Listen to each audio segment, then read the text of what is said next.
Welcome to our deep dive, and today we're talking all about cranial prostheses. When you sent in your request, I have to admit, I kind of pictured those big powdered wigs from history class, but turns out cranial prostheses are a whole different world, way more advanced and a lot more personal than I ever imagined. Yeah, it's true.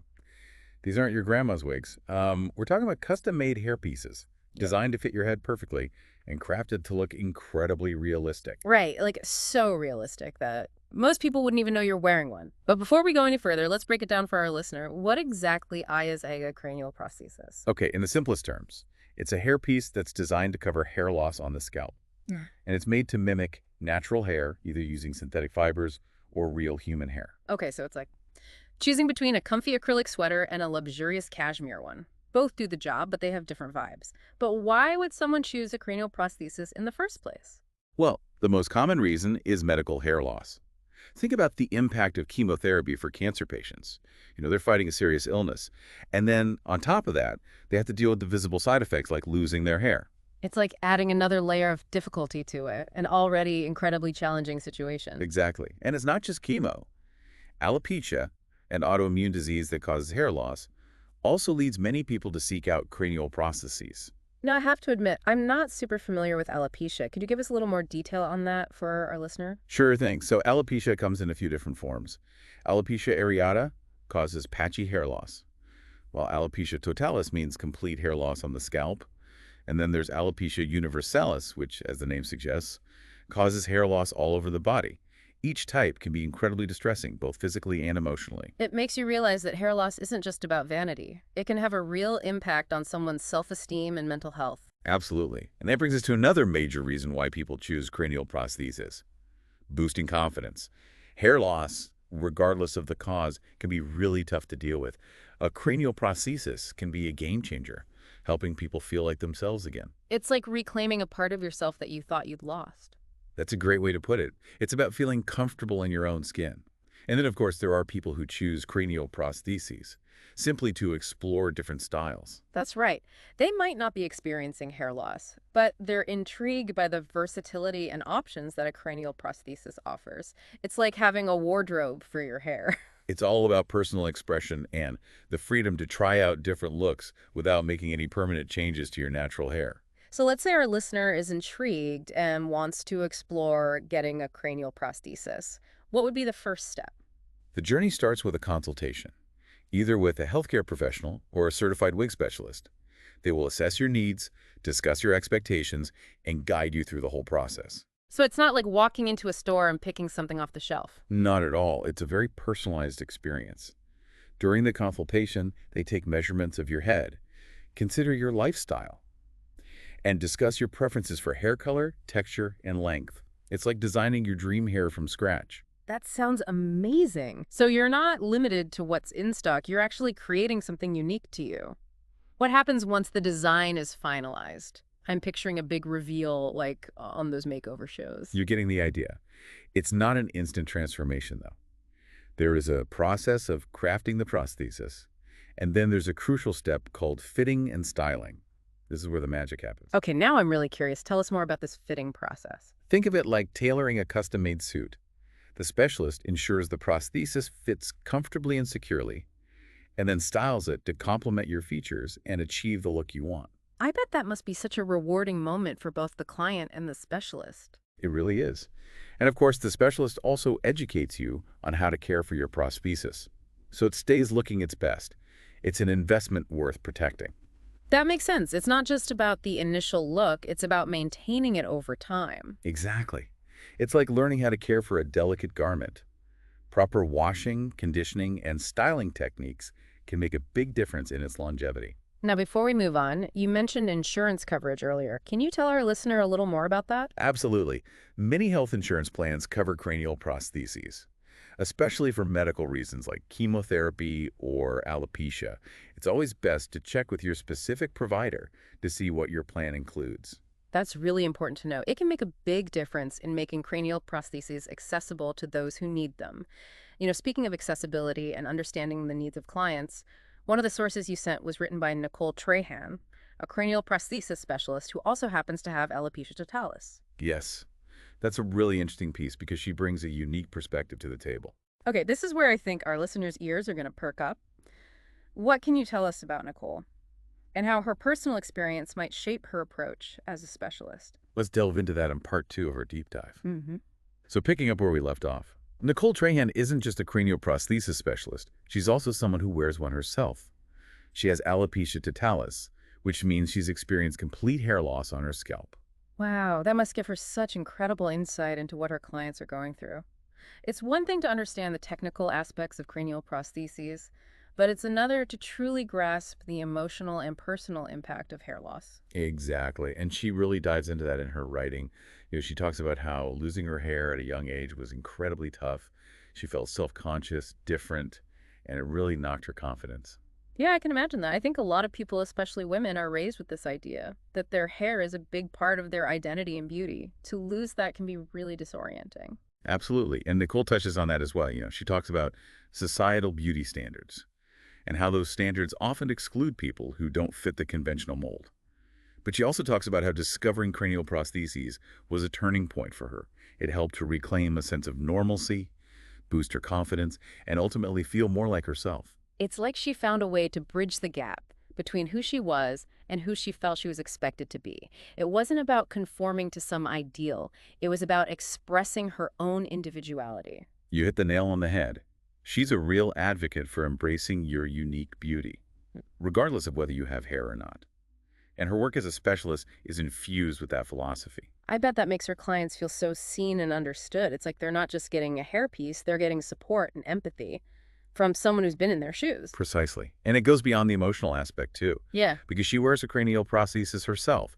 She has firsthand knowledge of the practical considerations. She knows what it's like to wear one every day, how to make it feel comfortable, and how to style it in different ways. That's so valuable. It's like she's a walking, talking encyclopedia of cranial prosthesis knowledge, combined with a deep understanding of the human experience of wearing one. I like a walking, talking encyclopedia. That's Yeah. a perfect way to describe her. And, her perspective challenges this idea that cranial prostheses are purely cosmetic. It's not just about aesthetics, it's about well-being. It's about feeling good in your own skin, both physically and emotionally. As we're talking about this, I'm realizing how much innovation has gone into making these prostheses more comfortable and user-friendly. What are some of the features that have been developed to enhance that aspect? Well, for starters, the materials themselves have come a long way. Many prostheses are now made with breathable fabrics that allow air to circulate, preventing the scalp from getting too hot or sweaty. That makes sense. You wouldn't want it to feel like you're wearing a helmet all day. Exactly. And they've also incorporated moisture-wicking materials that draw sweat away from the skin, keeping you feeling fresh and comfortable. This is especially important for people who are active or live in warmer climates. It's amazing how they've really thought of everything to enhance the wearer's experience. It's not just about looking good, it's about feeling good too. It really is a holistic approach. And speaking of feeling good, let's talk about the attachment methods. These have also evolved significantly over the years to become more secure and comfortable. Okay, spill the secrets. How do these things actually stay on? Is it like a hat you just pop on and off? Not quite. There are a few different methods, depending on the individual and the type of prosthesis. Some use clips that attach to existing hair, while others use a combination of adhesive tapes or specialized glues that are designed to be gentle on the skin. So it's all about finding the method that's most secure and comfortable for each person, right? Exactly. And the technology behind these attachment methods is constantly improving. The adhesives are becoming more skin-friendly, the clips are more discreet, and they're all designed to provide a secure fit that lasts throughout the day. That's reassuring to know. I imagine it would be pretty stressful to be constantly worried about your prosthesis slipping or falling off. Absolutely. And that's why it's so important to work with a qualified specialist who can guide you through the options and find the best fit for your lifestyle and needs. It's all about making you feel confident and at ease, not adding another layer of worry to your day. That's exactly right. And yet, while we're on the topic of advancements and innovations, let's shift gears and talk about the future of cranial prostheses. This is where things get really exciting. Imagine prostheses that are even more realistic, seamlessly blending with natural hairlines and scalp textures. Okay, now you've got me hooked. What kind of wizardry are we talking about here? Well, think about 3D printing technology being used to create perfectly tailored fits, capturing every nuance of your scalp. And imagine choosing from a virtual library of hair colors, textures, and styles, all rendered in incredibly realistic detail. You could essentially try on countless looks before even making a decision. Whoa, that sounds like something out of a sci-fi movie. It's like having a personal hair designer on call 24/7. Exactly. And it doesn't stop there. Researchers are even exploring the possibility of incorporating sensory feedback into prostheses, allowing wearers to feel sensations like a gentle breeze or the warmth of the sun on their scalp. Now that's mind-blowing. It's like blurring the lines between technology and human experience. It makes you wonder where the boundaries are. It really does. And it speaks to how cranial prostheses are evolving. Beyond just a medical device or a fashion accessory, they're becoming a fusion of art, technology, and a deep understanding of human needs and desires. It's incredible to think about how something that started as a way to cover hair loss has become this incredibly sophisticated and nuanced field. It really is. And, as we've been talking about all these different aspects, I can't help but think about the stigma that still surrounds hair loss, especially for women. That's a really important point. Even in today's world, there's still so much pressure on women to conform to certain beauty standards, and hair loss can be a huge challenge to those norms. Absolutely. It's something that Nicole Trahan also emphasizes in her writing. She talks about how society often equates a woman's hair with her femininity and beauty. So when a woman loses her hair, it can feel like she's losing a part of her identity. It's heartbreaking that those outdated notions still persist. It makes you realize how much work we still need to do to create a more inclusive and accepting environment for everyone, regardless of their hair situation. I couldn't agree more. And I think stories like Nicole's are so important in breaking down these barriers. By sharing her experience, she's not only helping others going through similar challenges, but also raising awareness and promoting understanding. It's like she's saying, hey, it's okay to have hair loss. It doesn't define you. And she's living proof of that. She's built a successful career, helps others, and embraces her individuality. Exactly. It's empowering to see someone challenge societal norms and redefine beauty on their own terms. We've been so captivated by Nicole's story and the advancements in modern prostheses that I almost forgot about another fascinating aspect you mentioned earlier, the history of cranial prostheses. We have an article that delves into that, right? Yes, we do. It's fascinating to trace the evolution of cranial prostheses. From ancient times to the present day, it shows how people have always sought ways to address hair loss and use hair adornment for various reasons, from practicality to self-expression.